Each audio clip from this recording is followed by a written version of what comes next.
Со 76 гласа за и 1 против, Собранието го донесе Законот за изменување и дополнување на кривичниот законник, со што, меѓу другото, се модифицираат и казните за злоупотреба на службената положба и овластување, како и несовесно работење во службата.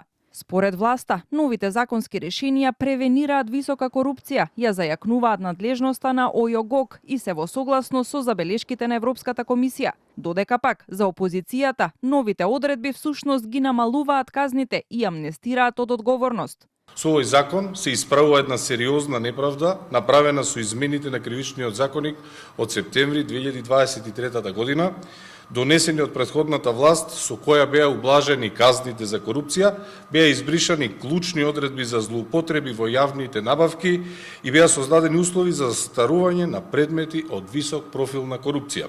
Пратеничката Јована Мојсовска од Левица законските измени ги нарече шминкерско решение наместо ригорозни санкции за криминал и корупција од високи функционери, додека лидерот на СДСМ Венко Филипче е на ставот дека со нив актуелни функционери би избегнале одговорност. Ова е уште еден обид да се прикаже нешто како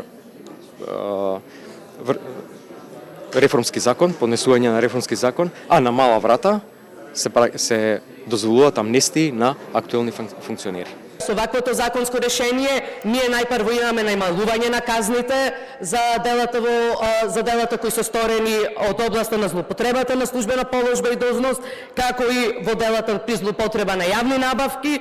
Се декриминализира де факто голем дел од делата при злоупотреба на јавни набавки.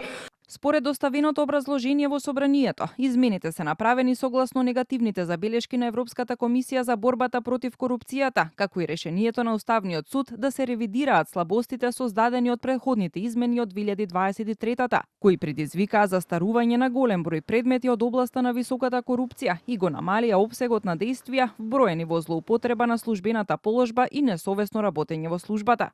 Во новите законски измени се воведува и службено гонење на семејно насилство, како и ново кривично дело за заштита од родовото насилство. Освен тоа, се направи до усогласување со законите потребни за функционирање на Safe City. Во меѓувреме, целосно новиот кривичен законник се уште во подготовка во Министерството за правда и нема информации кога би бил финализиран.